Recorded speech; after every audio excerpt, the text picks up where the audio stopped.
Bienvenidos a Radio Semilla, el podcast de la red de guardianes de semillas donde hablamos de regeneración ecológica y social. Soy Felipe Álvarez y hoy tenemos de invitado a Fito Sandoval para hablar de bosques comestibles. Fito es un permacultor y facilitador colombo-venezolano, nuevo amigo de este podcast. Tiene mucho material interesante en la red, en YouTube, en sus redes sociales. Pueden ver los enlaces en las notas del episodio que están en la descripción y también las compartimos en nuestro canal de Telegram, que es donde se genera la conversación. Y a veces también mandamos otros recursos por ahí que no están en las notas. Sobre nuestro programa de membresías, tenemos un nuevo proyecto aliado. Hay una librería en Quito que se llama Librería Casiopea. Sus dueñas son fieles oyentes del podcast y ellas toman nota de los libros que mencionamos en las conversaciones y hacen todo lo que puede por conseguir los libros y tenerlos en su librería. Ya tienen muchos de ellos disponibles ahí y en su tienda online hicieron una página donde encuentran la selección de libros mencionados aquí y otros libros relacionados. Para miembros de Radio Semilla nos ofrecen un 5% de descuento en todos sus libros. Y ahora los hemos contactado con dos editoriales amigas, Libros Cóndor en Chile y Econautas en Argentina, y esperamos en el futuro ver muchos más libros de regeneración circulando por ahí, creciendo esta red de editoriales, librerías, lectores que tanto aportan a este despertar que necesitamos. Entren a radiosemilla.com/apóyanos, accedan a estos beneficios y así nos ayudan a sostener este podcast que se financia solo gracias a personas como tú que ponen su aporte mensual. Sin más, que disfruten de escuchar a Fito Sandoval. Fito, bienvenido a Radio Semilla. Qué gusto tenerte aquí. Es lindo tenerte además en nuestra casa. ¿Cómo llegas? ¿Cómo estás? Muy bien, ¿no? Igual súper feliz también de estar compartiendo con ustedes. Me he sentido en mi hogar. Realmente me he sentido muy bien, muy agradecido. La comida muy deliciosa. Qué bueno. Bueno, para darle un poco de contexto a la gente, estamos ahora, después de haber terminado un curso de 3 días de bosques comestibles aquí en Casa Semilla, en Cotacachi. Un curso que estuvo increíble. Vinieron 26 personas. Todas fans de Radio Semilla, así que les mandamos saludos. Y bueno, se acabó la locura, se fue la gente, ya estamos en calma, ya se cerró el taller y tenemos tiempo de sentarnos a conversar de este tema fascinante que es los bosques comestibles y la permacultura. Pero como siempre, primero queremos preguntar un poco más de tu pasado, un poco más de dónde vienes. Tú eres colombo-venezolano. Sí, anteriormente decía que era venezolano solamente.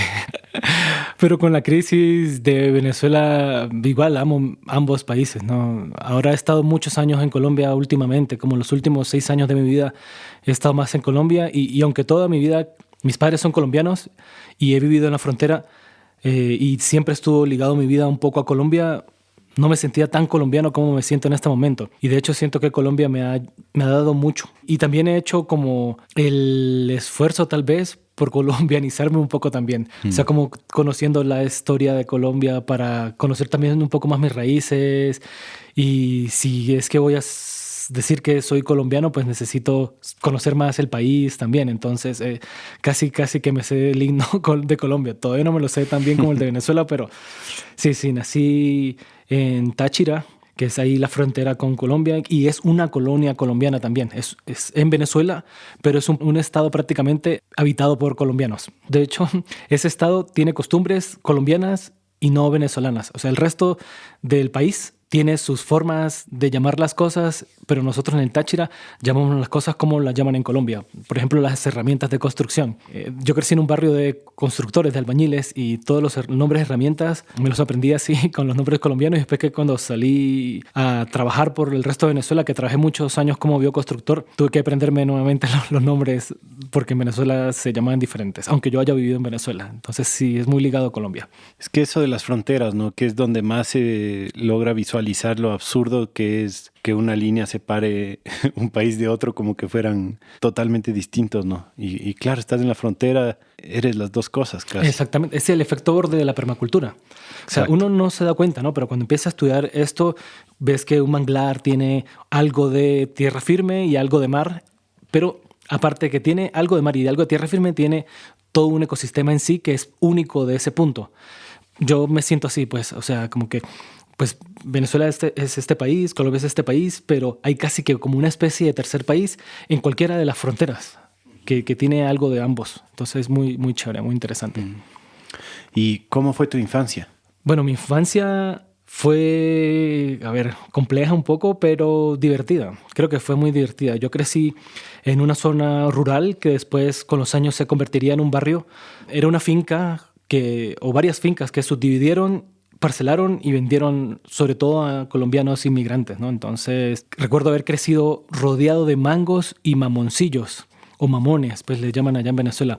Y me encantaba subirme a esos árboles y comer hasta que ya me enfermaba o me dolía la lengua. Y eso es como lo que más recuerdo así de mi infancia, que al frente de la casa ya había una selva. Así pues, recuerdo jugar pues diferentes, las escondidas, no sé, y muchos otros juegos. O me gustaba mucho con los otros amigos hacer hervidos, como sopas. Entonces uno, no, yo traigo unas verduras, yo traigo otras, yo traigo tal vez, le saco unas alitas de pollo allá a la mamá y entre todos, o sea, te estoy hablando de niños ponte yo de 7 años, el mayor por ahí de 11, y hacíamos una sopa nosotros mismos dentro del monte, así como si estuviéramos acampando con los recursos que teníamos ahí en ese momento.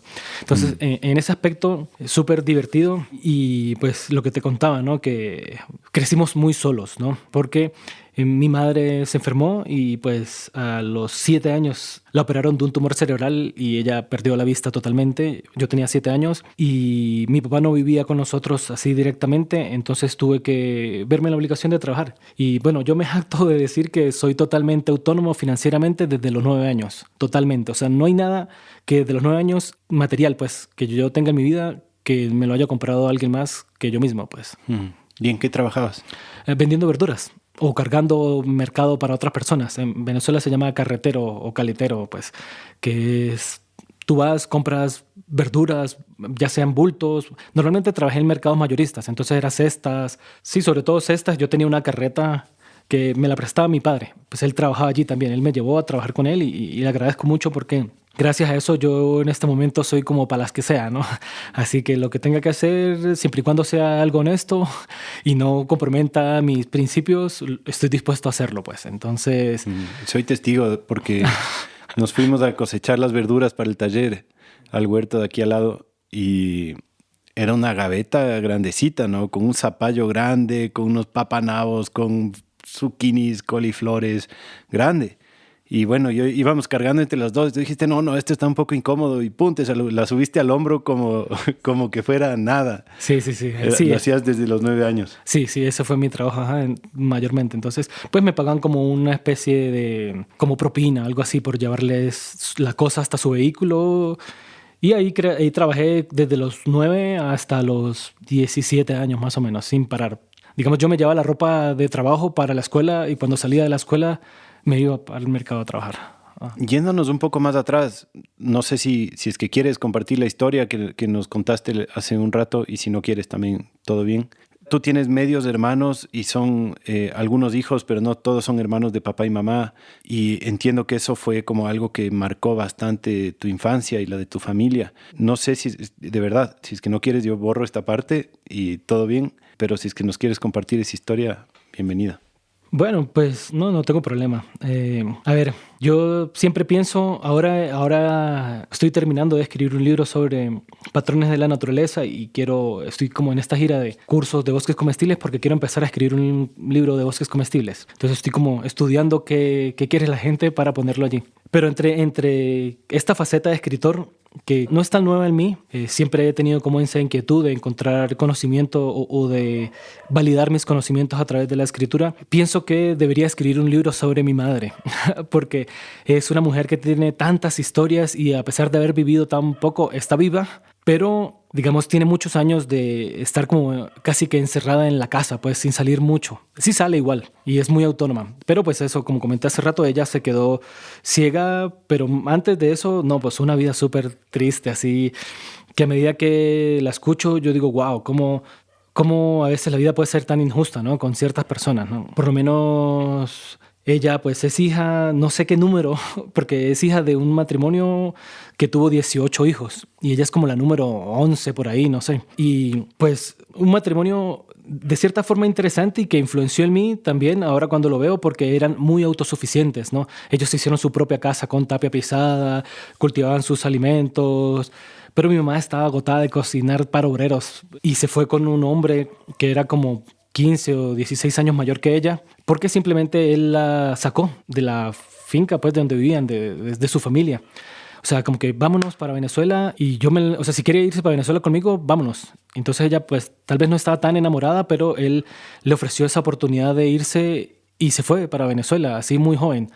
Y él pues le hizo 3 hijos y más o menos la historia que entiendo, ¿no? Es que este señor, muy buena gente, muy amable con mi mamá, queriendo mucho a sus hijos también.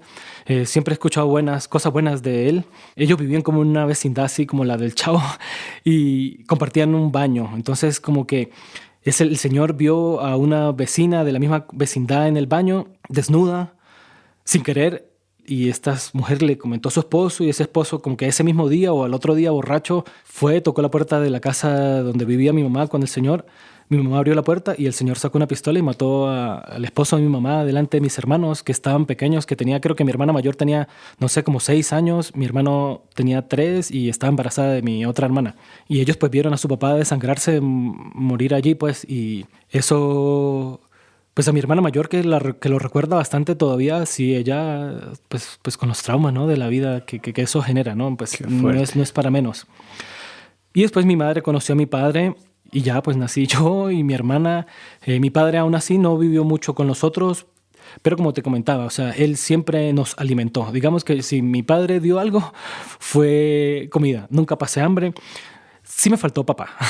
Sí podría decir que me faltó un poco este hombre que, pues yo ahora soy padre y yo digo, wow, ¿cómo es posible que mi papá se haya perdido de todo esto, ¿no? O sea, de los cariños, de la magia, de tener un bebé creciendo al lado de uno que te dé abrazos, besos, que te diga que te ama y todas esas cosas. Pues él se lo perdió, pero bueno, ya después cuando mi madre se enferma y se va a Colombia a que la operen, y duró muchos años en recuperación. Ya nos tocó que hacernos independientes. Mi hermana, que de 15 años, para ese entonces, se hizo como la madre de nosotros. Era como una niña, pero empezó como a cuidarnos y mi hermano, por ahí de unos 12, se encargaba más de llevar a mi mamá a sus tratamientos y eso.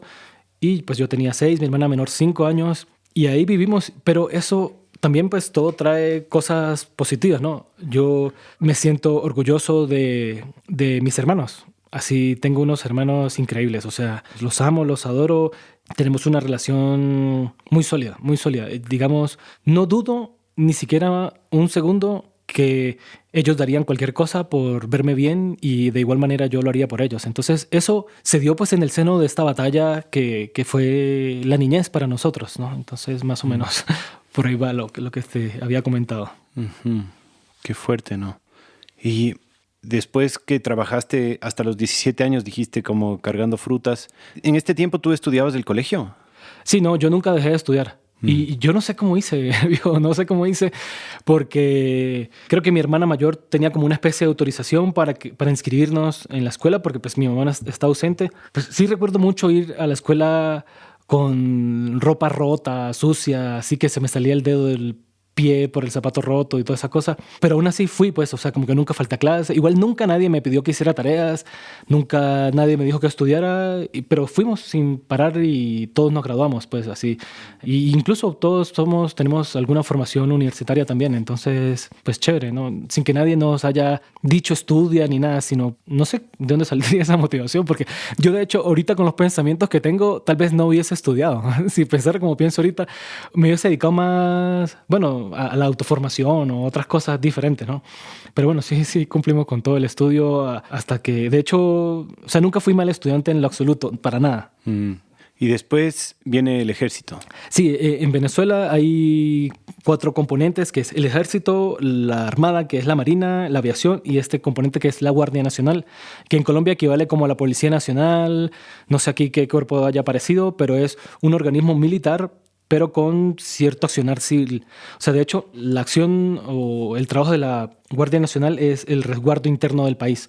Sobre todo es especialista en orden interno. Cuando hay grandes manifestaciones, cuando el país parece salirse de control o se sale de control, la Guardia es quien trata de ponerle orden. Esa es como la principal razón. Y cuando en caso de una guerra, este componente se subordina a los demás y los apoya. pero todo el entrenamiento es militar. O sea, yo recuerdo pues estudié en una universidad militar y ahí me gradué como sargento y saqué una carrera técnica en gestión ambiental, que es como de ahí donde yo digo, bueno, ya que saqué esa carrera ambiental, tengo que irme más por la parte ambiental para aprovecharla, para que no sea solo un accesorio. Pero en cuanto a lo militar, pues sí, tuvimos, digamos, no sé, cursos como de rehenes de guerra, tiro instintivo, supervivencia, cursos de, sí, bueno, de todo un poco, o sea, formación militar, ya casi ni me acuerdo, pero mucho campo de tiro, sobre todo te enseñan a cómo aguantar maltrato, porque eso es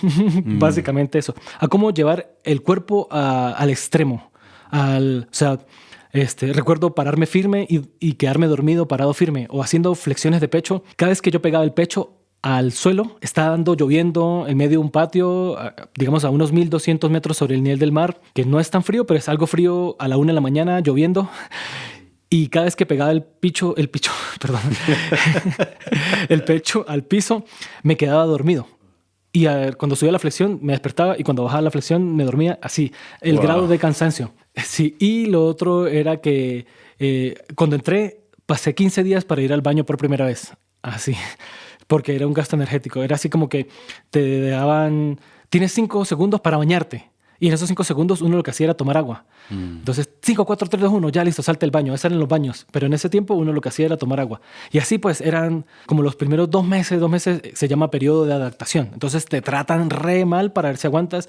Y de ahí ya cada vez es un poco más suave, más suave. Digamos, uno dice poco más suave, pero era igual nada suave para el ciudadano común. Entonces, casi que todo el entrenamiento se basa en cómo tener uno resistencia para aguantar el caos, para aguantar un momento de mucho estrés. El entrenamiento principalmente y a seguir órdenes, porque al final nosotros éramos tropa profesional que teníamos pues oficiales sobre nuestro mando, entonces teníamos que al final aprender a seguir órdenes, ¿no? Entonces, pero bueno, ahí aprendí muchas cosas. A ver al mundo un poco desde el lado del poder, ¿no? Entonces, de quienes tienen cierto poder, porque al final no es tanto el poder que tienen, aunque sí es mucho igual. Bueno, en Venezuela es bastante, ¿no? Sí, bueno. Sí, en Venezuela hay un gobierno con muchos militares. Pero tú no solo estudiaste, sino que llegaste a ser profesional militar, trabajaste muchos años en operativos. Sí, por supuesto. Sí. La universidad duró 2 años y después duré 3 años más como profesional, que es lo menos que dura. Y ahí me especialicé en investigación policial. Hice como una especie de diplomado en eso. Pues trabajé en muchas cosas, en inteligencia, en puertos, aeropuertos, aduanas, en la calle, en cárcel. Trabajé varios meses en cárceles. La Guardia, su trabajo es resguardar las prisiones externamente e internamente tienen es otro organismo como el Ministerio Público que se encarga de esa protección, y cada vez que un privado de libertad tenía un juicio o algo así, nosotros le hacíamos ese, y bueno, al principio sentía mucho miedo, ya después te adaptas a los códigos de la cárcel y ya puedes mirar al delincuente más feo a los ojos. Antes, al principio, le da uno como miedo. Pero bueno, sí, trabajé eso y me especialicé, y después para último hacía más como actas policiales, me dedicaba a hacer los expedientes, sí, como los expedientes que vienen al Ministerio Público y ese tipo de cosas cuando había algún caso o algo así, yo hacía ese trabajo. Y entonces tú nos contaste hace un rato que en la Universidad del Ejército tú estudiaste gestión ambiental. Sí. Ahora no sé cómo funciona, pero en ese momento salíamos como técnicos universitarios y este componente militar tenía como 4 especializaciones. Una era seguridad de instalaciones básicas, la otra antidrogas, renta internas, que era como de aduanas y eso, y esta que es guardería ambiental, específicamente guardería ambiental. Es como una especie de derecho ambiental, porque es toda la parte legal, aprendiéndonos pues todo lo que son las leyes en torno a lo ambiental para saber qué se puede y qué no se puede hacer en la parte ambiental. Y obviamente pues veíamos botánica, forestal y bastante cuencas, dendrología, cómo aprender a cubicar madera, tanto el árbol en pie como... Porque pues hay mucho tráfico ilegal de madera. ¿Aprender a qué dijiste, perdón? A cubicar. Cubicar. Sí, sacar los metros cúbicos que tiene la madera. Ya. Dendrometría y dendrología también, que es como para aprender un poco del estudio de la madera. Sí, porque es como un delito muy común, ¿no? Esa parte. El más, claro. Sí, pues entre tanto, en estos países selváticos sí es un delito muy común. Entonces, chévere, ahí pues no es que fueron la mejor capacitación del mundo ni nada por el estilo, pero sí aprendí algunas cosas y sobre todo sentí esa necesidad de seguirme especializando en esa parte ambiental. Sentí la necesidad porque ya que hice esto, ya quiero profundizar un poco más. Y entonces te quedaste 5 años, tú entraste a los 17, tenías 22. ¿Qué pasa a los 22? No, ya pues, no, quería estudiar. De hecho, me inscribí 2 veces en la universidad siendo militar. Y me cambiaban o simplemente no me dejaban salir. O sea, a veces tenía un examen y no me dejaban salir porque simplemente eran malos. O sea, pues, digamos malos en el concepto de que yo soy más... En Venezuela tenemos una palabra que es arrecho. Yo soy más arrecho, soy más bravo que tú y como simplemente tengo un rango más alto que tú, no quiero que vayas. O sea, no sé, como que no les gustaba que uno prosperara, no sé. Esto de acostumbrar al maltrato también Sí, se no sé. convierte en hábito. Y también todo lo que es haber visto tantas injusticias, porque el hecho de estar uno allí, pues hay mucha injusticia y eso junto me llevó a retirarme. Entonces metí mis papeles, como yo trabajaba como especie de secretario a lo último, me organicé mi carpeta de retiro, la metí y me salió. Sí, ya me salió el retiro y ya, pues ya me dediqué a la vida civil y me puse a estudiar arquitectura. Ahí estudié la mitad de la carrera, pero ya paralelamente a eso tomé mi PDC, mi curso de diseño de permacultura en el 2012 con el Manzano. Había leído cosas de permacultura y me dediqué a trabajar ya más en bioconstrucción. He sido muy osado. O sea, recibí un par de clases de diseño de viviendas y ya me sentía capacitado para hacer una vivienda. Y en efecto, construí mi propia casa con COP, leyendo solo los libros de Gernot Minke. No hice nada más que leer los libros de Gernot Minke y construí esa casa en un terreno que mi papá me vendió a muy poco precio. Digamos, agradezco mucho ahí que el viejo me ayudó a tener esa tierrita, media hectárea. Ahí creé una granja que se llama la Granja Bambusa y tengo una colección de bambúes ahí sembrada. Me fui a Colombia como voluntario a trabajar en el eje cafetero. Ahí esa parte de Colombia hay demasiada cultura de guadua.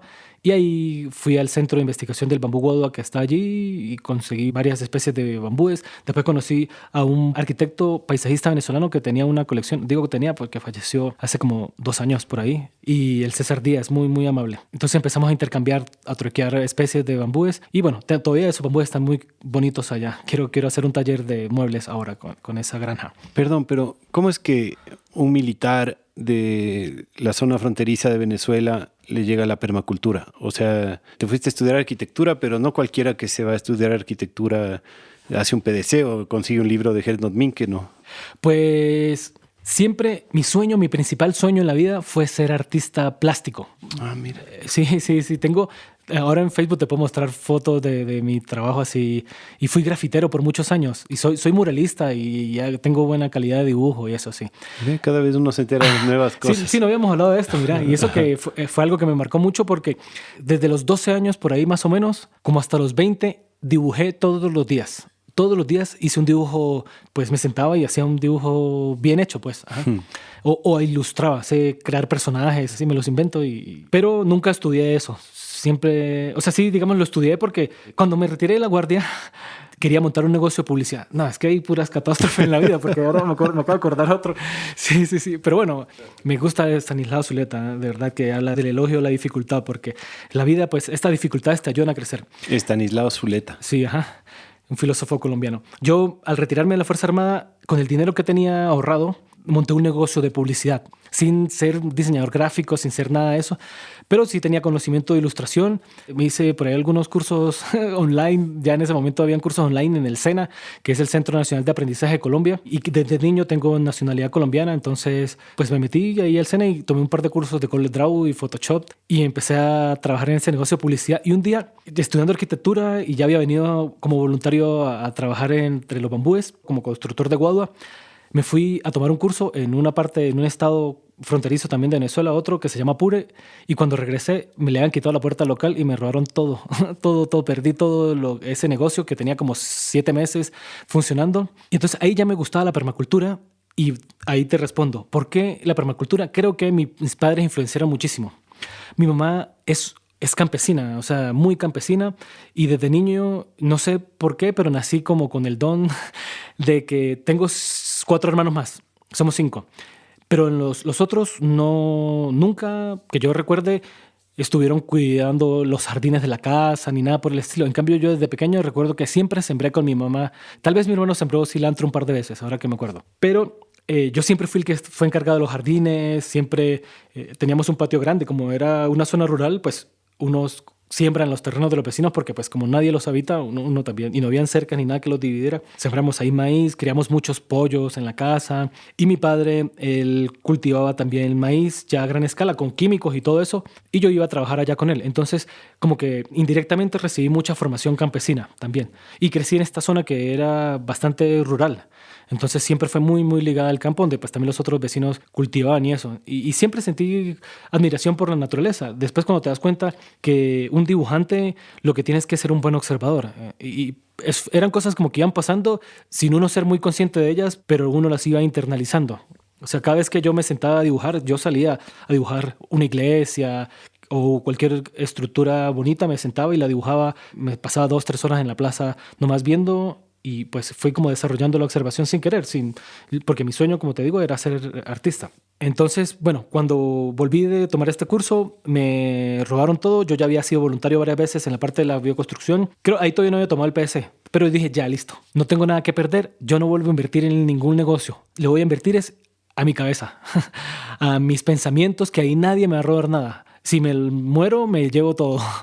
Y ahí dije, cualquier dinero que llegó a mis manos, empecé a invertirlo en capacitación. Hice cursos de todo lo que se me dio la gana, pero sobre todo enfocado en lo ambiental, que era lo que a mí me ha gustado. O sea, congresos, seminarios de agroecología, de agricultura, de apicultura, no sé, semillas, de cualquier cosa que pudiera. Y yo tomaba congresos, seminarios, cursos, formación así más indirecta. Ya no seguí estudiando arquitectura, y ya me empezaron a salir contraticos de jardines, como baños secos, hornos, estufas. O sea, ya muchas de esas cosas las hice principalmente en mi casa, haciendo como prueba, o sea, digamos en mi casa, en mi terreno, que es la Granja Bambusa, que ahí en esta media hectárea trabajamos 5 años sin parar desarrollando un proyecto de permacultura y ya empezamos en el 2012. Tomé mi curso de diseño de permacultura con el Manzano, me encantó, me fui a Argentina. O sea, como te dije, no escatimaba en cualquier dinero que tuviera. Si tengo que ir a cualquier otro lugar a tomar el curso, de hecho todavía lo sigo haciendo. Si me gusta un curso y el curso se está dando en Pakistán, voy y lo tomo. No tengo problema. O sea, si tengo los recursos, voy y lo hago. Y ya, pues ahí me entregué a la permacultura porque ya dije, no tengo nada que perder. O sea, ya no tengo nada que dedicarle más mi energía y porque sí tenía ganas de dedicarme a la permacultura, pero tenía un negocio que atender y una universidad con la cual cumplir. Entonces no me sentía con la fuerza y la fortaleza de hacerlo. Pero ya después dije, nada, ya no creo en nada. Ya me pongo a hacer permacultura totalmente y me entregué a ello. A los 22 años. O sea, todas esas cosas pasaron como en 6 meses. O sea, todo pasó muy rápido así. Y ya dije, no, me entrego a la permacultura de lleno y soy súper estudioso. Me gusta así. Tengo como una capacidad de leer muy rápido también. Entonces me encanta estudiar y sentir que aprendo cosas nuevas. De hecho, pues uno de los grandes placeres en mi vida es sentir que aprendo. O sea, es casi de los más, ¿no? Uh-huh. Y entonces tú estudias permacultura y cuando comienzas a aplicar la permacultura es en esta finca Bambusa que dices, sí, ¿no? Sí, ajá. ¿Y qué proyecto hicieron ahí? Pues estamos buscando como la autosostenibilidad, buscar pues tener huerta, bosque comestible y tecnologías y también obviamente como lo que hace la mayoría de la gente que tiene su granjita, ¿no? Querer también enseñar allí, dar talleres, buscar cómo nos sosteníamos, ¿no? Y digamos, de alguna forma es chévere. O sea, le estoy hablando como desde el 2011, 12 hasta el 2016 más o menos estuvimos ahí en esa granja fuertemente. ¿Tú, tu familia o con comunidad? No, con mi compañera nomás, con mi compañera Joana, con Joy y voluntarios y amigos que llegaban. Siempre había algún amigo que se quedaba con nosotros alguna temporada, sí.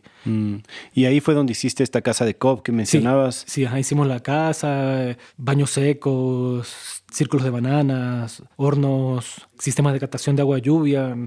Sí, muchas cosas de esas pues tomamos cursos y otras simplemente uno las estudiaba por internet y las hacía. Y bueno, uno sacamos el tiempo para eso y le invertíamos todos los recursos a eso, a crear ese proyecto. Uh-huh. ¿Y qué tan productivos llegaron a ser? ¿Qué tan autosostenibles?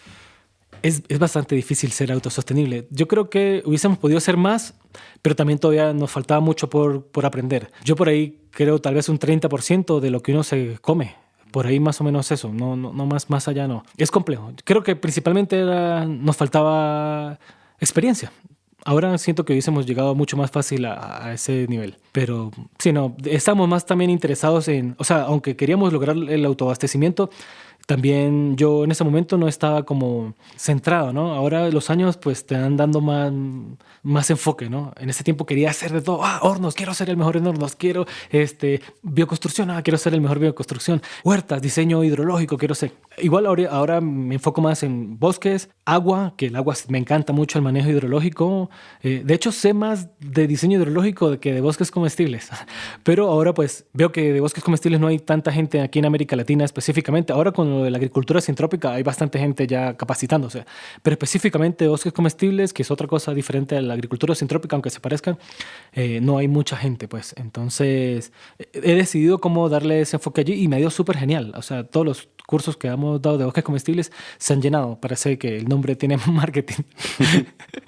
Entonces, sí, ahí en este proyecto de Granja Bambusa inventamos y como quería hacer de todo, pues sí, yo me ponía a hacer esas cosas. Ahora, en este momento, tengo otra granja un poquito más grande y pues estoy trabajando para contratar personas más especialistas que yo que hagan cosas, pues porque igual la casa estuvo bien, pero pudo haber quedado mejor.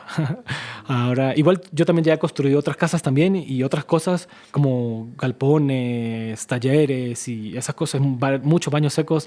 Entonces, pues sí, ya tengo mucho más experiencia en la construcción. Pero igual pienso, contrataría gente que me ayude más bien, porque, o sea, me gusta ahora más dirigir que estar... igual me gusta meter las manos a la obra, al barro, pero pues también más chévere dirigir, ponte 10 personas, que yo solo estar trabajando y no poder prestarle atención a nada más porque tengo que estar trabajando. Entonces, si puedo reunir y contratar, así sea por poco tiempo, varias, pues no bastantes, pero sí al menos una cuadrilla de trabajadores que me ayuden y yo dirigirlos, sí, lo haría ya en este momento así. También ahora ya eres padre de familia, ¿no es cierto? Sí. Tengo un hijo del cual afortunadamente tuve la oportunidad de estar presente en el parto humanizado y corté el cordón umbilical y he estado muy cercano y adoro a mi hijo. Bien, entonces vamos entrando a los bosques comestibles, ¿te parece? Claro, sí. Dirían los oyentes, estamos esperando esto desde hace media hora. Bueno, disculparán, a mí sí me gusta entender bien desde dónde viene la historia, así como para, no sé, ¿no? Al menos yo disfruto de entender el personaje antes de comprometerme, ¿no? A lo que me va a contar de alguna forma. A ver, bosques comestibles, ¿nos puedes dar una definición? ¿Qué es un bosque comestible? Para mí, la definición más sencilla es que es un huerto basado en plantas perennes, principalmente árboles, pero sobre todo, sí, plantas perennes que pueden ser desde hierbitas, pero que tú las sembraste y ya, ellas van a durar ciclos bastante largos. Entonces es una huerta casera basada en plantas perennes. ¿Qué diferencia hay entre hablar de bosques comestibles o hablar de agroforestería? No, es que los bosques comestibles son un tipo de agroforestería. O sea, la agroforestería puede ser la silvicultura, que ya es, digamos, yo tengo un cultivo para la madera, donde tengo un monocultivo, eso es agroforestería. O tengo, por ejemplo, un cultivo de café, donde tengo algunas guavas, algunas guamas, no sé, un par de bananos allí, un par de cítricos, eso es un sistema agroforestal. Sí, o sea, ¿cómo es que se llama esto que trabaja con la ganadería? Silvopastoril. Silvopastoril, exactamente. Eso también algo de agroforestería. Entonces, pero el bosque comestible, pues, entra en la agroforestería porque es trabajo con árboles. Ajá. Ya, entonces, es una huerta basada en plantas perennes, ¿no es cierto? ¿Por qué un bosque comestible versus otra forma de producción, ¿no? ¿Qué tiene de ventaja un bosque comestible frente a la horticultura o frente a un sistema de producción tradicional? ¿Por qué un bosque comestible? Cuando uno no sabe qué hacer, uno debe observar la naturaleza y preguntarse cómo la naturaleza lo haría. Y la respuesta que obtengas, hazlo de esa forma. Entonces, pues uno le pregunta a la naturaleza qué quiere ser y la naturaleza quiere ser bosque. Eso es lo que quiere hacer la naturaleza. Tú déjala quieta para que veas cómo se transforma en un bosque. Claro, pueden pasar muchos años porque el proceso de sucesión tarda, pero la naturaleza quiere ser bosque y sobre todo en este ecosistema tropical en el cual nosotros vivimos. O sea, toda la gente que vive en los trópicos, pues desde el norte de México a la mitad de México para abajo, porque ya el norte es muy desértico. Pero igual también ahí hay sistemas agroforestales. Es más, en todos los lugares donde haya bosques lo ideal es trabajar con bosques allí, ¿no? Entonces, a mí me parece muy interesante trabajar con bosques comestibles porque, primero, es impresionante la cantidad de plantas perennes que tenemos. Lo que sucede es que nosotros hemos adoptado la agricultura colonizadora. O sea, la que trajeron, la tecnología que trajeron la aplicamos y no estoy en contra para nada de ella. De hecho, es la que nos alimenta principalmente. Este tipo de agricultura, no me voy tanto en la industrial, sino igual cualquier modelo de agricultura orgánica también que esté basado en hortalizas. Pues chévere, me parece bien. Pero los indígenas de estas zonas trabajaban con la naturaleza en sistemas agroforestales que eran bosques comestibles.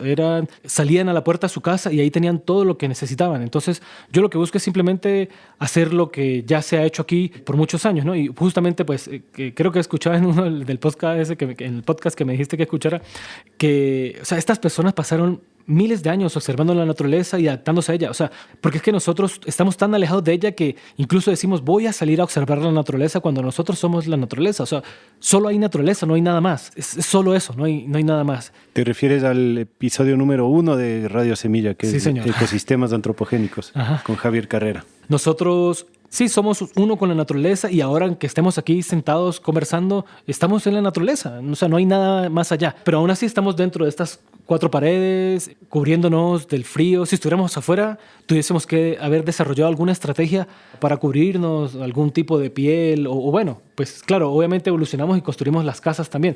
Pero la interacción de estar viviendo más directamente con el entorno, pues nos llegó a desarrollar estas actividades o este tipo de desarrollos como lo son los sistemas agroforestales, que he estudiado muchas culturas tropicales y todas han hecho sistemas que no dañaron ni destruyeron la naturaleza. Entonces, tú me preguntabas que qué ventaja hay allí. Pues yo veo el bosque comestible como la agricultura de los perezosos. O sea, es una agricultura que te da tiempo libre. Y yo lo que más quiero en mi vida es tener tiempo libre. De hecho, hay una frase, ¿no?, que dice, consigue un trabajo que te guste y jamás trabajarás. Porque es muy rico trabajar en lo que a uno le gusta. Yo siento que descubrí algo nuevo en mi vida. Y es que, aunque me encante mi trabajo y disfruto mucho y agradezco a las personas que me contratan para yo ayudarles a hacer sus bosques comestibles y proyectos de permacultura, que de eso es que vivo, yo quisiera tener tiempo para hacer lo que se me dé la gana, tener tiempo libre. Tal vez en ese tiempo libre siga haciendo lo que estoy haciendo, pero prefiero hacerlo porque quiero hacerlo y no porque deba hacerlo porque necesito comer y necesito ofrecer mis servicios. No, quiero hacerlo porque se me da la gana hacerlo.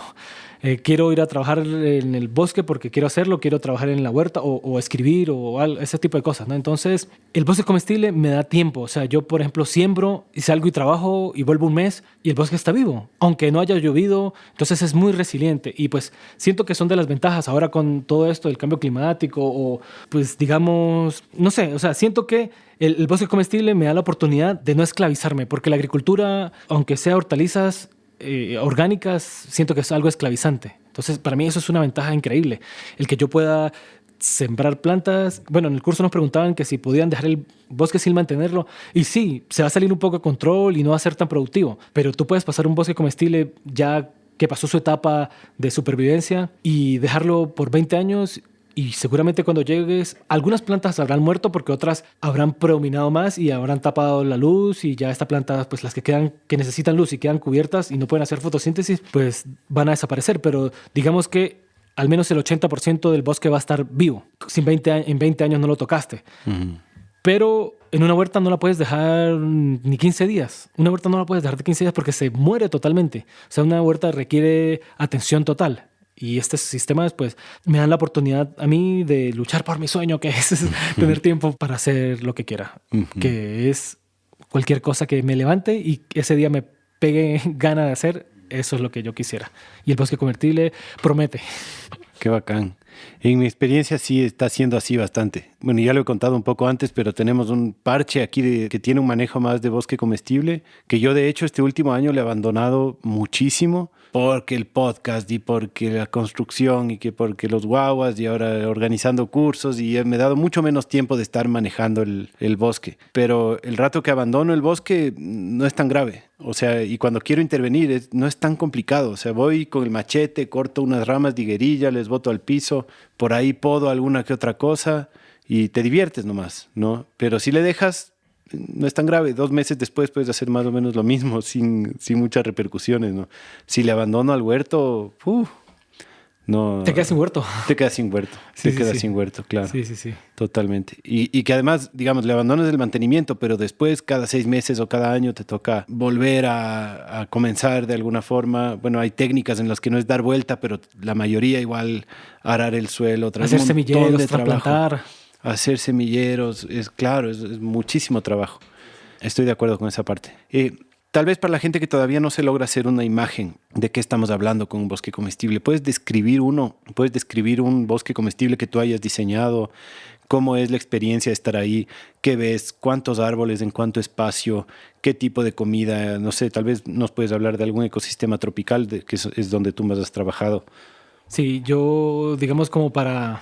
Parece muy extraño, pero el lugar donde más he trabajado con todos estos sistemas es en Trinidad y Tobago, un país de habla inglesa que de hecho tiene el mayor asentamiento indio fuera de la India, o sea, una cultura totalmente diferente para nosotros, pero bueno, de casualidad de la vida y gracias a la permacultura caí allí en esa hermosa isla. Perdón, para los que se quedaron así como, a ver, un asentamiento indio en Trinidad y Tobago, yo no sabía al menos de eso hasta hace poco, es que los ingleses llevaron gente Sí, como de mano la de obra India. barata, ¿no? Porque ya había pasado como la esclavitud, entonces llevaron mano de obra barata a Sudáfrica, a mismo Inglaterra, a Kenia, así como sus colonias principales y en este caso a Trinidad y Tobago. Llegó un barco, de hecho, como una de las fechas más importantes para ese país, para Trinidad, es el Arrival Indian, que es el día que llegaron los indios. Wow. Lo celebran más que el Día de la Independencia. Ve. Sí, y bueno, llegaron como 200,000 indios hace ya como 100 años y se han ido replicando y pues es como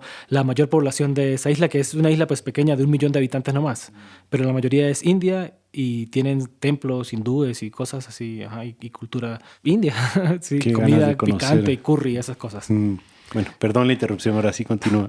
Sí, bueno, y allí pues trabajar con bosques comestibles, pues allí he tenido la oportunidad de hacerlo bastante, entonces uno lo que hace es observar el bosque y el bosque tiene 7 estratos, ¿no?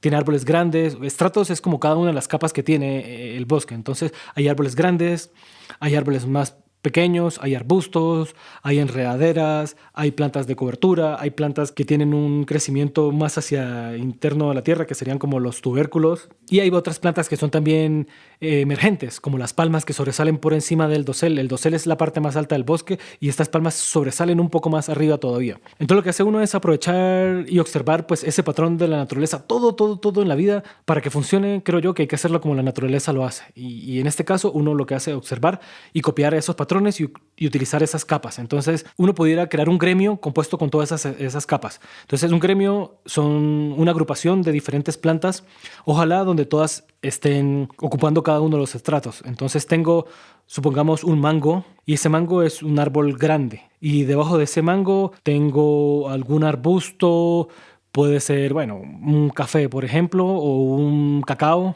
Puede ser un café, un cacao también, ambos, porque el cacao es un poquito más grande y requiere alguito más de luz que el café. El café puede estar debajo. Puedo tener alguna maracuyá como enredadera ahí en el mango. Tengo algunas cúrcumas un poco más abajo del café. Tengo algunos, ojalá de repente unos maníes o algunas coberturas como mentas, plantas así rastreras, pues, y algunos tubérculos. Ah, bueno, de entre tubérculos también pudiera entrar el camote, la batata, le decimos nosotros, que es cobertura y a la vez también es un tubérculo y alguna planta emergente como el chontaduro, que me encanta. Entonces ya eso es un gremio imitando el bosque y eso lo replica uno, pero ojalá con la mayor cantidad de especies cumpliendo cada uno de los estratos. O sea, en un bosque comestible de 1 hectárea uno puede poner pues todas las plantas que a uno se le ocurra, organizar de tal manera que puedan prosperar, ¿no? Porque puedes poner 1,500 plantas juntas, pero si entre todas la interacción no es tan agradable, que las que están más abajo se van a morir porque no hay suficiente iluminación,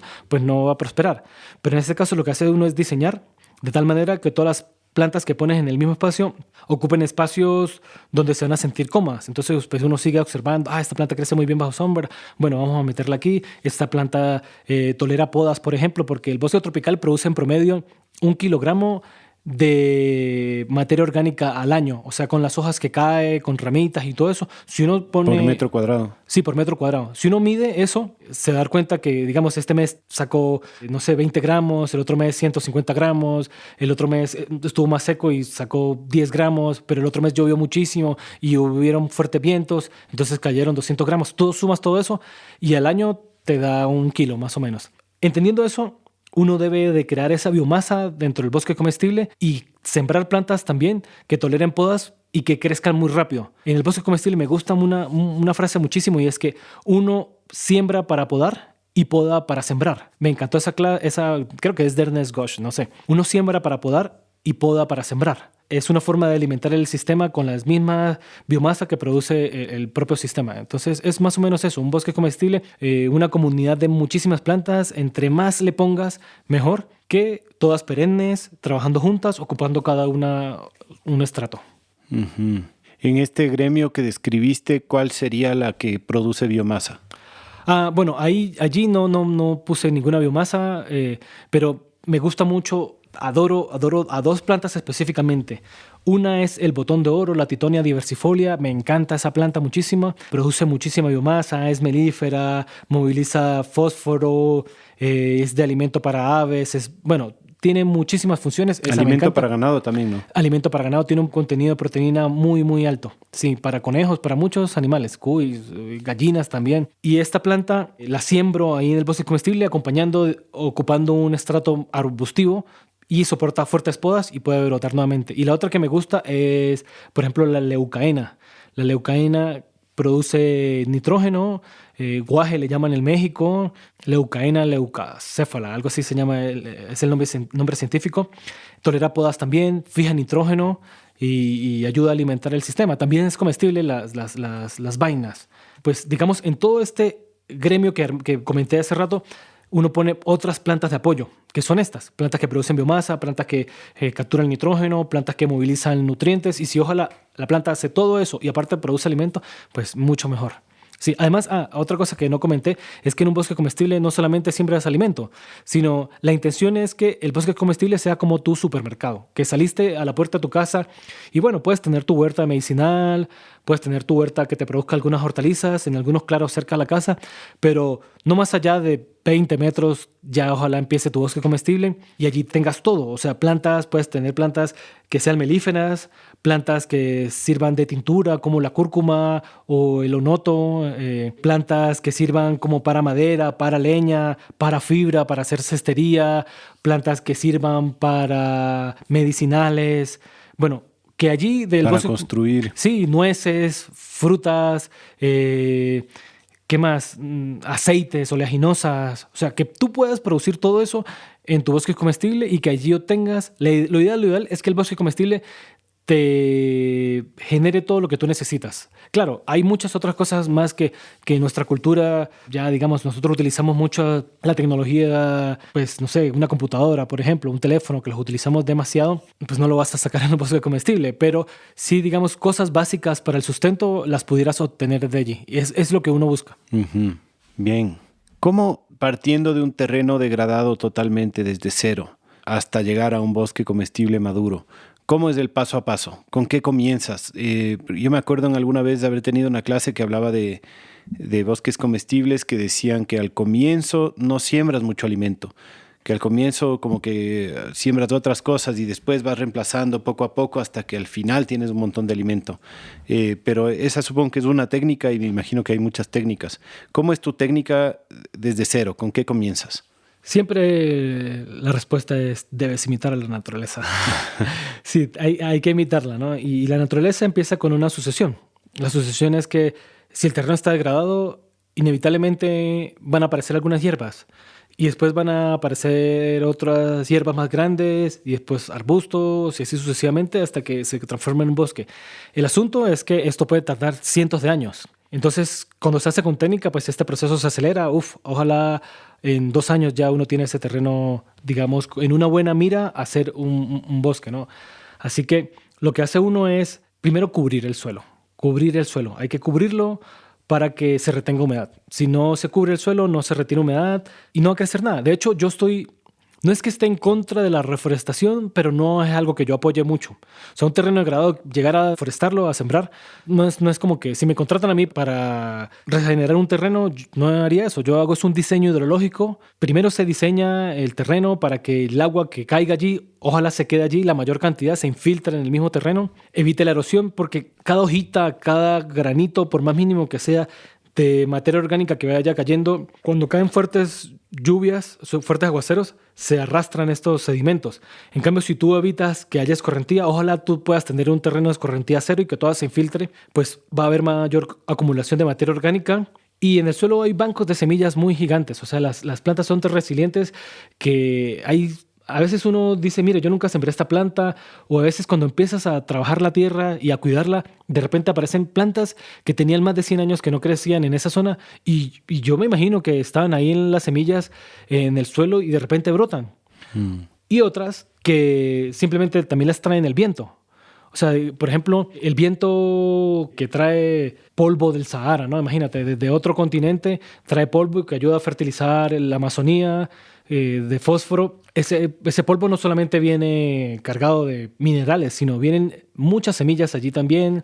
¿Vienen semillas desde África con el polvo del Sahara? Sí, totalmente, claro.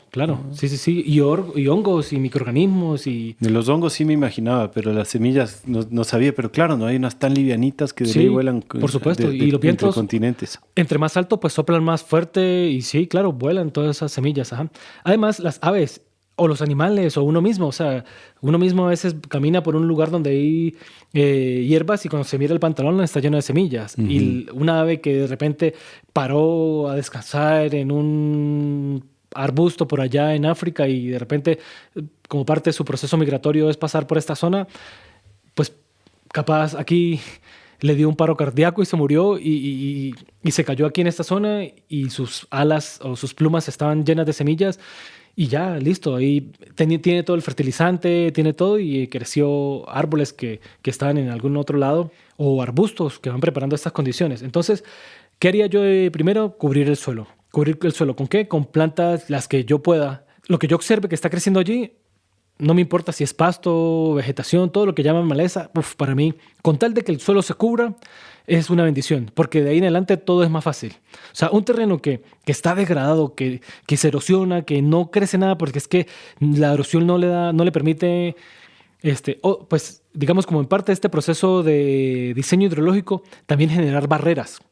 Barreras ya sea como no solamente zanjas de filtración, sino barreras físicas donde uno ponga estacas con ramas, con piedras también, algo, barrera, para que no se arrastre más ese sedimento y bueno, a partir de allí pues ya uno empieza a sembrar plantas muy resistentes. Aquí en estas zonas, y yo creo casi que todo el mundo menos en la parte ártica, crece una planta que me encanta muchísimo y es el vetiver. El vetiver es una especie de pasto que no es muy invasivo. O sea, de hecho no es invasivo. O sea, lo siembras y si lo mantienes allí hasta que conviertes eso en un bosque, ese vetiver va a desaparecer porque él no resiste, no tolera sombra.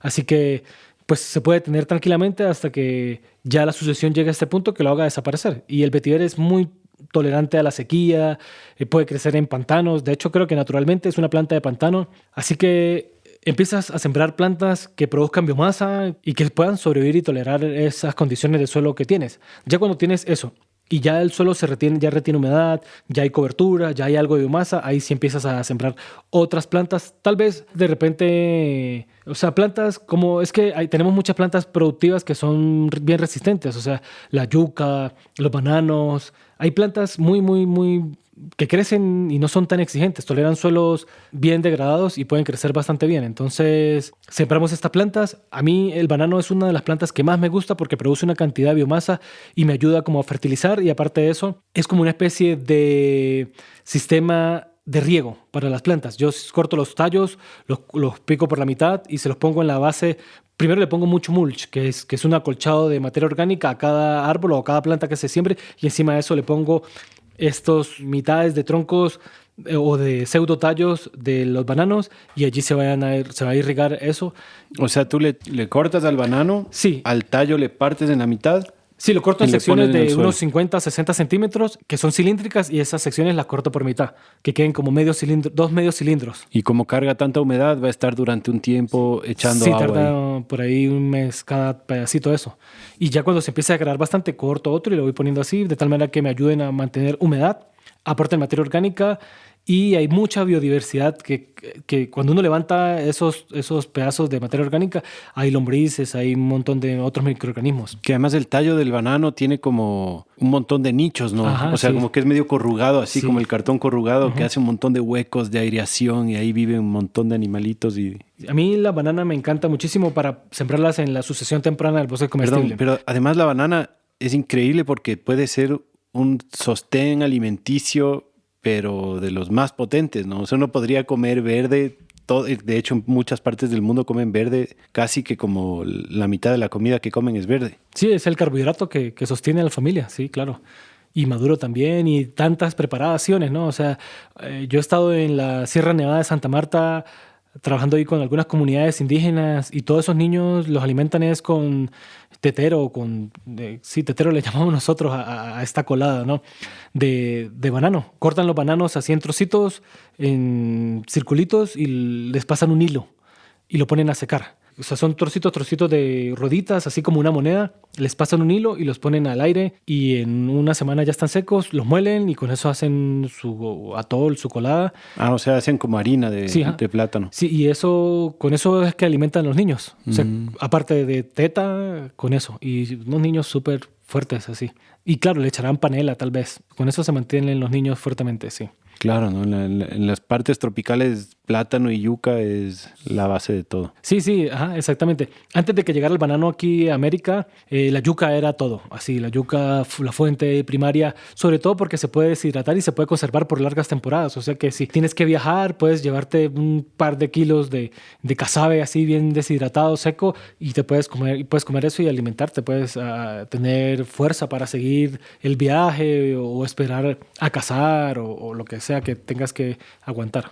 Pero ninguna de las dos tolera mucha sombra y eso me lleva como a la siguiente pregunta, que es que al manejar un bosque comestible, uno puede darle un manejo en donde tengas claros permanentes, ¿no? Sí, sí, Y claro. también tú hablabas en el curso que la perturbación de un bosque o de cualquier ecosistema es súper importante y en general en el bosque esa perturbación se ve como abrir claros, ¿no es cierto? Se cae un árbol o se poda un árbol y eso te genera una entrada de luz que se va a demorar un tiempo en cubrir. Entonces, lo que yo pensaba es, por un lado, tienes ventanas de tiempo donde puedes incluir hortalizas o plantas anuales, digamos, en esos claros. Y por otro lado, puedes mantener claros perennes, o sea, permanentes, para incluir estos otros alimentos que necesitan más luz, ¿no?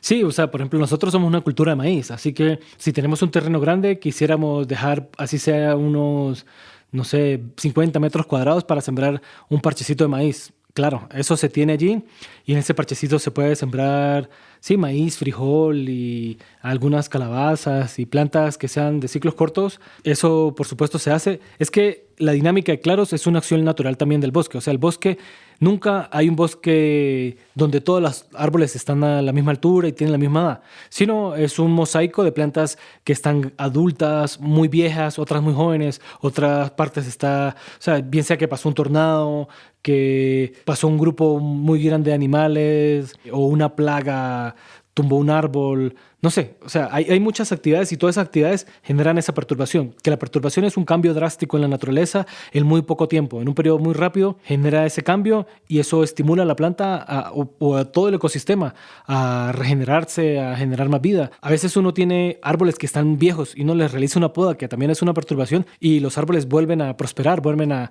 como a rejuvenecer. Y sí, es una dinámica que se llama así, dinámica de claros, donde al caerse una rama se arrastra todas las otras ramas que llevan por el camino, se abre este claro y empiezan a emerger un montón de semillitas que están esperando ese momento para ellas poder generar más vida.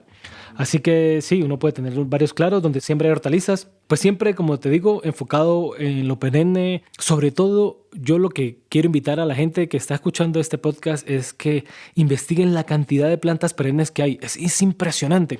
Yo ahora he estado compartiendo mucho con el grupo de frutales de Colombia y ellos sacaron un Excel de todas las plantas que pudieron contabilizar que existen en Colombia, bien sean naturales o introducidas, y hay alrededor de 800, sobre todo árboles frutales, o sea, o árboles productores de algún fruto. O sea, por ejemplo, la macadamia, que es más como una especie de nuez, igual entra como en este grupo, y hay alrededor de 800. ¿Y uno cuántos ha probado? Ahora, por ejemplo, ustedes tienen aquí este pepino dulce, que lo he visto que lo venden hasta en las tiendas, y para mí es una planta nueva. Yo, que soy un investigador del mundo de plantas perennes, no lo había visto hasta hace como un mes fue que lo vi. Me regalaron unos esquejes, me los llevé para la casa envueltos en papel periódico y duraron como 5 días en mi maleta, y cuando los saqué ya tenían raíces. Son súper fuertes, o sea, plantas que crecen tan rápido y uno dice...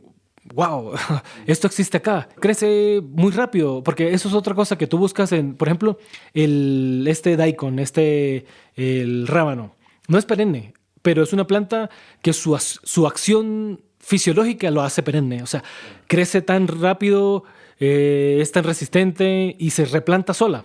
Entonces, como decía nuevamente, esto es la agricultura de los perezosos, pero no solamente, no sería como de los perezosos, sino de la gente inteligente, porque al final la gente inteligente lo que hace es hacerse la vida fácil. Y si hay plantas que, aunque no sean perennes, se autoplantan, pues esas son las que quiero yo para mi huerta, que no tenga que estar yo molestando. Yo lo que quiero es vivir una vida lo más tranquilamente posible. Y si hay plantas, o sea, que lo que tengo que invertir es investigación, porque las plantas están.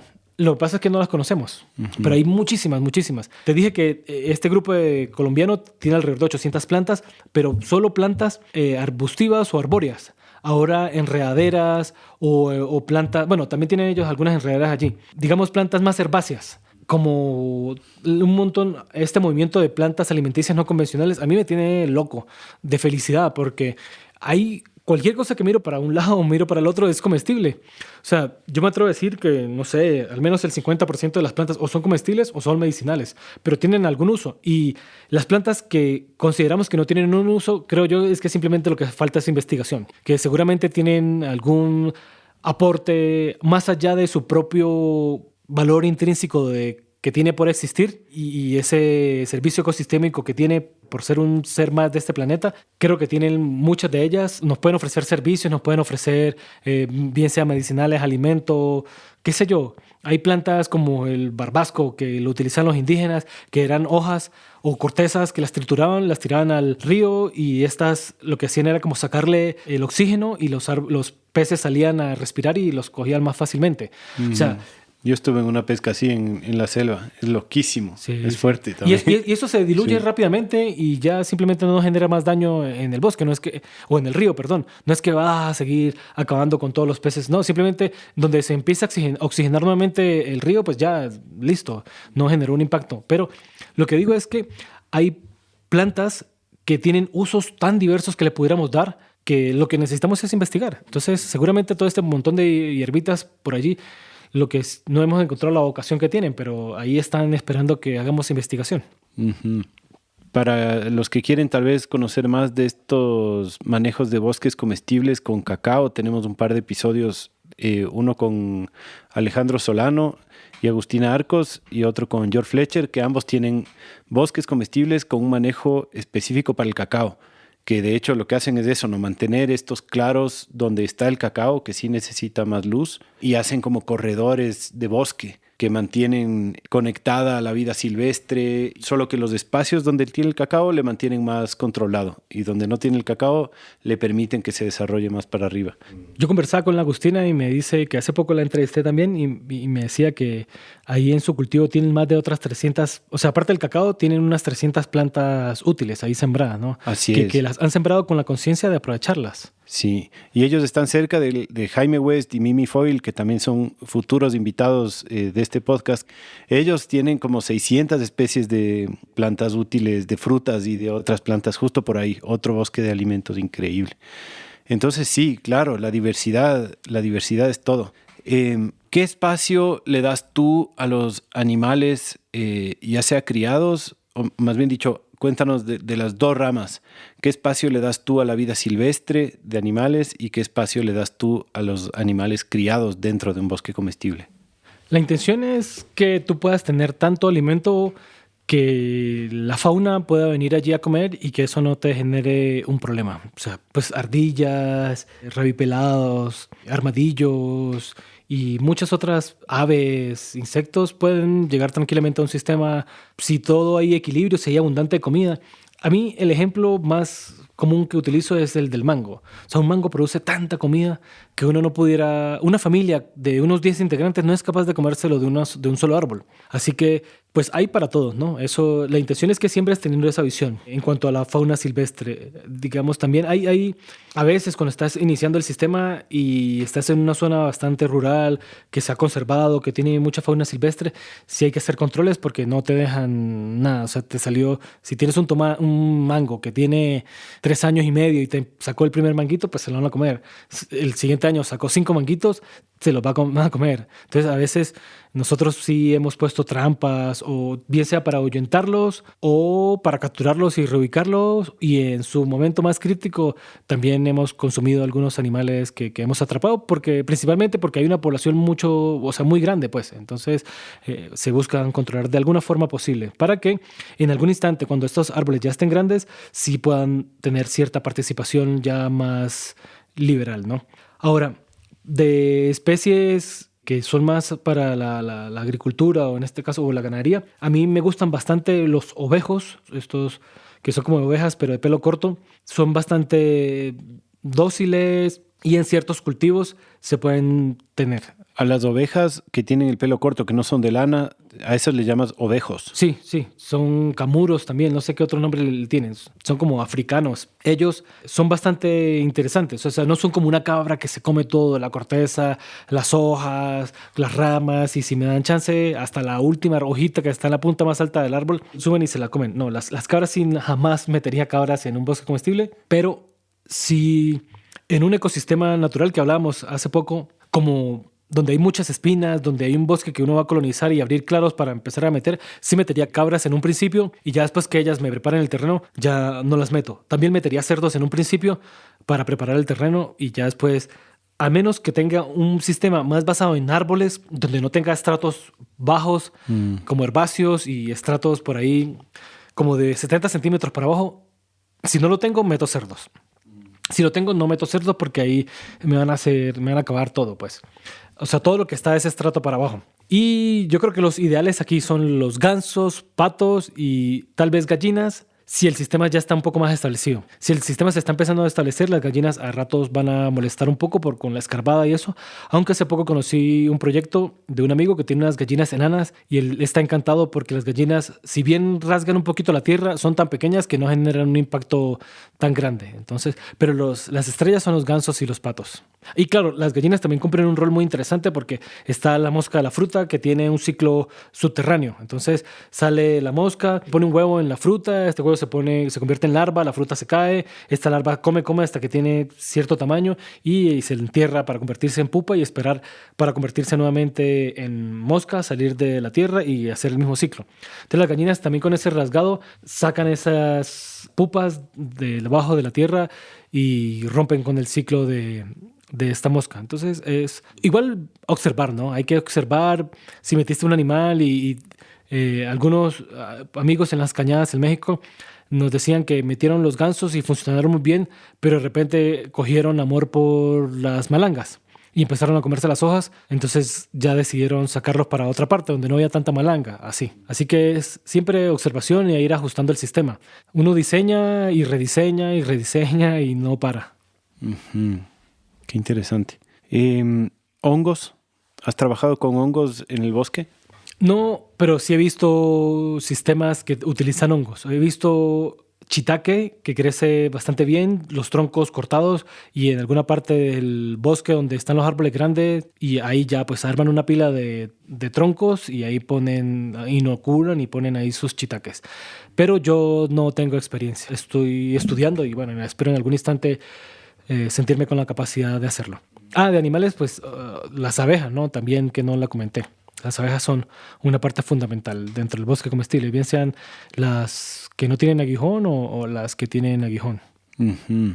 Tomé una vez un taller con un gringo que se llama Steve Gabriel, que escribió un libro que se llama Farming the Woods, así como haciendo agricultura en el bosque. Él tiene una experiencia súper bonita en manejo del bosque con hongos, como acelera mucho la descomposición de no solo de las ramas que ya están secas, sino como él va controlando mucho el bosque, digamos, acelerando la sucesión y acelerando como que los árboles que no van a sobrevivir, cortarles pronto y darles de comer a los hongos. Y él mezcla los árboles, los hongos y los gansos. Y tiene un sistema bien bonito. Ajá. No sé si se lo consigue en internet, pero si es que lo hay, lo pondremos en las notas del episodio. No hemos hablado mucho de la parte acuática. Hablaste del diseño hidrológico, pero no hemos hablado mucho de cómo se integra los sistemas acuáticos en un bosque comestible. Me imagino que tú has trabajado mucho en zonas húmedas y harán estanques, harán lagunas, harán piscinas. ¿Cómo conversa el bosque comestible con la parte acuática? Dentro de la permacultura, bueno, Bill Mollison siempre recomendó muchísimo hacer estanques, ¿no? Dice que son ecosistemas mucho más productivos que los mismos terrestres, ¿no? No sé cuánto, como 7 veces, algo así. Así que sí, siempre le hemos prestado atención a la parte de realizar estanques. Nos gusta principalmente dentro del bosque comestible que funcionen como espejos de agua, porque tienen la oportunidad y la capacidad de reflejar la luz del sol, y en espacios donde, si se diseña bien, uno puede direccionar luz, así como un espejo cuando tú, como se comunicaban antes también, que mandaban como señales de humo y señales de espejos, así se direcciona la luz hacia ciertos puntos donde de repente tiene un estrato de dosel muy espeso, pero tienes algunas plantas allí que están creciendo y que se están viendo afectadas. Si te diseñas un buen lago que te direccione a las 3 de la tarde hasta las 5, o sea, de acuerdo a la inclinación del sol, digo, esa hora pues puede ser cualquier otra hora, que te direccione la luz hasta ese punto, puedes hacerlo. Eso se planifica y se puede hacer. Hay que saber, ¿no? Pues, y primero pues también tenerlo en cuenta, ¿no? Porque si ni siquiera lo has pensado, ¿cómo lo haces? Así que eso es posible. Y aparte de tener ese espejo de agua allí, el hecho de que puedas tener plantas acuáticas, así como el buchón, como la repollita de agua, la sola, los lirios, no sé, esta cantidad de especies acuáticas, porque también tenemos plantas que crecen sobre el agua, otras que crecen en la profundidad del estanque y sobresalen por encima, hay otras que flotan, bueno, hay varias, digamos varios tipos, pero todas tienen un patrón de comportamiento y es que crecen como locas, crecen demasiadas. Entonces hablamos de la necesidad de producción de biomasa. Y si tienes un estanque, puedes tener casi que la necesidad de biomasa cubierta, pues claro, depende del tamaño del estanque y depende del tamaño del sistema que necesites, cubrir con materia orgánica. Pero en general los estanques producen demasiada biomasa gracias a estas plantas. Biomasa es materia vegetal, bien sea ramas, en este caso son clones de esas mismas plantas que se reproducen, se subdividen, no sé, pero tú ves una planta y al otro día ya hay 2, 3 de esa misma, crecen muy rápido. Eso, pues yo lo utilizo, saco esas plantas verdes y las utilizo como mulch directamente, como cobertura, así frescas, recién sacadas. Lo he utilizado mucho como coberturas y me parece que funcionan muy bien, que se descompongan ahí en la pata del árbol. Entonces ayudan a fertilizar. Ahora, hay plantas acuáticas que también nosotros no conocemos. Entonces nos ayudan a aportar mucha diversidad dentro del sistema. Hay una planta que a mí me gusta mucho, que es el cancón, que es la Hipomea acuática o Aquatic sweet potato. Es una planta que las hojas son comestibles, pero también los taros, toda esta familia de plantas así que tienen hojas acorazonadas, crecen muy bien muy cerca del agua y tienen tubérculos muy comestibles. O sea, hay un montón de plantas que si bien crecen o cerca del agua o toleran muy bien la humedad o incluso quieren la humedad, ¿no? Como los berros. O sea, me encantan los berros y si tengo un estanque, que de hecho he visto que los berros no necesariamente tienen esta necesidad por agua corriente. Pueden crecer también en un ecosistema de pantano. Los he visto, no crece, o sea, de repente no crecen tan vigoroso, pero prosperan igual en pantano. Entonces, lo que uno busca es ojalá tener diferentes tipos de como microclimas o diferentes pequeños ecosistemas dentro del espacio para que si tienes un terreno muy seco, pues no vas a poder sembrar plantas que les guste el pantano. Pero si tienes algo de pantano, pues sí puedes introducir esas plantas aunque tengas tierra seca. Entonces uno busca crear diversidad dentro del espacio y los estanques, wow, a mí me encantan. Siempre todos los árboles que están al lado del estanque van a prosperar muchísimo porque van a tener buena humedad allí permanente. Uh-huh. En nuestra experiencia también ha sido genial para la vida silvestre, en especial de anfibios y reptiles. Como que aporta mucho a que haya nichos para ranitas y culebras y un montón de otras cosas. Y por supuesto en el agua peces y crustáceos. Y claro, la biomasa es lo que dices, ¿no? Nosotros cada mes sacamos una montaña de plantas que se va a convertir en compost. De hecho, que te decía que he trabajado en sistemas bastante selváticos y hemos hecho reservorios de agua grandes, así de media hectárea, un solo reservorio, y hemos encontrado huellas de venado, huellas de muchísimos mamíferos, así que pues, sabemos que no son perros ni gatos. Hay un par de caninos, creo que es canélidos, no sé cómo decir. Bueno, como de perros salvajes o aves, muchísimas aves. O sea, cuando uno ve el lodo que se forma a la orillita de los estanques, llegan demasiados animales allá a beber. Es verdad lo que dice, sí. Una diversidad impresionante. Y pues como estos estanques han estado ubicados en zonas donde uno no tiene un paso con tanta frecuencia o en las noches, no sé, pero el caso es que pues uno normalmente no suele ver los animales, pero sí ve las huellas, todo lleno de huellas de muchos animales silvestres. Uh-huh. Y excrementos también ve uno a veces. Claro, que es también otra fertilidad y otra diversidad de microorganismos. Y también se suelen convertir en oasis para aves, ¿no? Aquí saben llegar patos silvestres, por ejemplo, en este pequeñito estanque que tenemos nosotros. Y garzas, bastantísimo. Entonces, aparte, es un espectáculo a la vista también. Bellísimo, sí. Sí. Tal vez quieres, antes de cerrar, contarnos alguna historia o alguna cosa que yo no te haya preguntado. Tienes el espacio libre para decirnos algo que no te haya preguntado, tal vez. Bueno, no sé que no me hayas preguntado ni que yo no te haya dicho. Pero pues yo lo que hago es más un llamado a que la gente investigue la cantidad de plantas que pueden crecer en su ecosistema y que seguramente alguien las tiene. No se confíen en los viveros no tienen plantas útiles, comestibles, más allá de aguacate, mango y limones, por ahí, tal vez. Más allá de eso no hay más nada. Pero si uno visita amigos, compañeros que están en este mundo ya así súper locos como uno que... O sea, yo no hay ningún lugar al que vaya que no pueda llevarme alguna semillita o que no quiera llevarme alguna semillita porque es que quiero que me crezca esta plantita allá en mi terreno. Ojalá si el ecosistema es bastante parecido. Entonces, hay mucha gente que hace este tipo de cosas que hago yo también. Entonces, cuando la visito, me cuenta que tú tienes esta planta, la estaba buscando desde hace rato. ¿Y tú qué tienes? Bueno, yo tengo esto y esto. Mira, tú tienes algo que yo también he estado buscando. Entonces, esos trueques que va generando uno con estas personas, eso fluye y eso no es más que te pongas a querer hacer tu bosque comestible, a trabajar en él, para que empieces a conectarte con gente que está en la misma onda. Es como, o sea, pues como cuando tu esposa está embarazada, que empiezas a ver otras mujeres embarazadas. O sea, tú caminas a lo largo de la vida y no ves a nadie embarazado nunca. Pero basta que tengas a tu esposa, a tu pareja embarazada para que veas que todo el mundo está embarazado. Ajá. Así mismo, entonces basta que te pongas a trabajar en bosque comestible para que empieces a conectar con gente que está más o menos en una onda de coleccionista de plantas, de lo que sea, en relación con la diversidad. Así que es importante investigar. Yo me he sorprendido, tengo unos 7 años que coqueteo mucho con el bosque comestible y por ahí unos 3 que estoy muy metido de lleno con ello, o 4 años muy metido con el bosque comestible. Y yo anualmente es impresionante la cantidad de plantas que se suman a la lista de plantas que no había conocido, que no había visto y que no había probado, que ni siquiera sabía que existían y están allí. Así que es cuestión de interesarnos por las plantas perennes y investigar que seguramente hay un montón que están cerca de nosotros y no sabemos qué se comen. Y también, ¿no? Investigar y experimentar. Hay flores comestibles también, ¿no? Que creemos que solo el fruto es comestible, pero las hojas, las raíces, los tallos, o sea, el ruibarbo tú no te comes ni la hoja ni la raíz, te comes el tallo. Así pues, hay muchas plantas que se pueden comer otras partes y como uno no lo piensa porque uno cree que solamente es el fruto lo que se come, entonces es eso, investigar, que ojalá se enamoren más personas porque te imaginas una ciudad, o sea, todas las ciudades tienen un espacio urbano tan pobre, hay espacios para sembrar árboles y plantas frutales en tantos lugares dentro de los espacios públicos.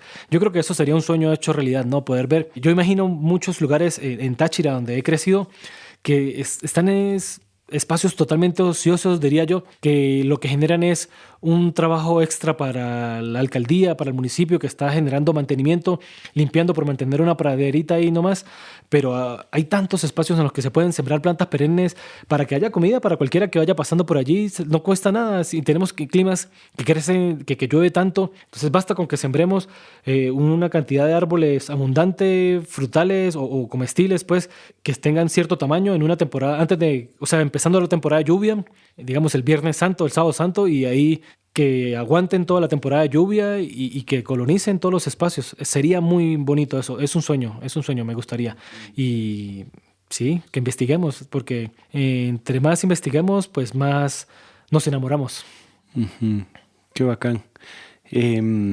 Tú eres famoso en el internet. Cuéntale a la gente. No, ya quisiera yo ser famoso, pero sí trabajo bastante. ¿En dónde te pueden encontrar? Bueno, tengo un canal de YouTube que es así, Permacultura con Fito Sandoval o Fito Sandoval. Fito se escribe con Y de yuca, F-Y-T-O, Sandoval, Fito Sandoval. Tengo Instagram, tengo una fanpage que se llama Permacultura Tropical con Fito Sandoval. Pero si escribes Fito Sandoval en Google te va a aparecer. No soy tan famoso, pero sí el buscador. Yo mismo he escrito Fito Sandoval a ver y sí sale. Entonces, sí, es que escriban eso y ahí me pueden escribir. Yo soy muy accesible. Cualquier persona, si una persona me dice que yo no le he respondido es porque se me traspapeló el mensaje, pero yo le respondo a todo el mundo. Me encanta. Mientras tenga la capacidad por hacerlo, lo voy a hacer, porque de verdad que a mí igual me gusta escribirle a otras personas y me gusta que me respondan. Entonces yo con mucho cariño lo hago. Uh-huh. También cuéntanos qué cursos estás dando tú. Por ahí viajas también y das cursos no solo en Colombia y en Venezuela, sino también acá. Estás viniendo de Ecuador y estás moviéndote y das varios diferentes cursos. Aquí diste el de bosques comestibles, pero también das PDCs. He sido muy afortunado y he tenido la oportunidad de trabajar en todo el continente americano, desde la Patagonia Argentina hasta el norte de México y casi todas las islas del Caribe. Así que me siento muy contento por conocer este pedazo del planeta, ¿no? Y allí a lo largo de este tiempo, pues sí, he estado como inventándome muchas cosas. Pues ahora pronto voy a sacar algunos cursos online, no voy a revelar todo, aunque uno va a ser el de bosque comestible. Los otros dos estoy trabajando en ellos, pero físico sí. Ahorita estoy más enfocado, daba cursos de tecnologías y si me pagan muy bien, doy y viajo, pero ya no me gusta tanto trabajar con hornos, con estufas, con ahumadores. O sea, a mí me gusta es, sobre todo, que me contraten para diseñar proyectos y ejecutarlos completos. Que yo me encargue de dirigir todo. Las lagunas, las vías, las construcciones, los cultivos. Eso me gusta, pasar un tiempo o visitar, ponte cada 2 meses el mismo proyecto y pasar cada 2 meses 15 días el mismo proyecto o capacitar al personal. Bueno, ese tipo de cosas me gusta. Pero ahorita en este momento estoy como más enfocado en trabajar en los sistemas agroforestales y en cursos de diseño de permacultura. Ahora he estado dando este curso de bosques comestibles, pero el próximo año quisiera hacer como un curso sumergirnos más un curso como de 6-7 días para poder dar más, viverismo, injertos a codos. Quisiera hacerlo. Pero por ahora doy este curso de 3 días nomás de bosques comestibles y el PDC mío que dura 13 días. Que el PDC es un curso de diseño de permacultura donde hacemos una inmersión de 13 días estudiando y aprendiendo permacultura allí y cambiando de paradigma. Yo les garantizo que saldrán transformados, pues amando a la Pachamama y sobre todo con muchas herramientas para ser actores, para aprender a co-crear esta realidad y no ser simplemente unos observadores, sino necesitamos aprender a ser actores y este curso te da herramientas, pero herramientas que te empoderan a cosas positivas, ¿no? Porque estamos muy desesperanzados y la permacultura ofrece herramientas muy, muy potentes. Uh-huh. Bien, pues les recomiendo mucho los cursos con Fito, les recomiendo que le sigan su canal, que le sigan su Instagram, comparte siempre material súper interesante. Y Fito, te agradezco un montón, no solo por esta entrevista, sino por toda esta semana de compartir, de entregar, de eso, ¿no? De convivir. Ha sido súper enriquecedor, así que gracias Fito y espero que volvamos a vernos pronto. Bueno, muchas gracias también a mí. Bueno, me hice amigo de tu hija, ¿eh? Me la paso jugando con tu hija, así que me siento muy contento que me hayas abierto las puertas de tu hogar, que eso es difícil, o sea, no cualquier persona, pues no sé, tal vez si me siento yo exclusivo y capaz no es así, pero pues yo no le abro la puerta de mi casa así a todo el mundo y me siento muy contento por eso. Y gracias, gracias, gracias. De hecho, tengo poco tiempo conociéndote y te considero un amigo, así que me voy de aquí, de Ecuador, de tu casa. Sí, con un amigo en el corazón. Qué bacán, mi hermano, gracias. Igualmente. Y gracias a todos por escuchar. Que les vaya bonito. Un abrazo.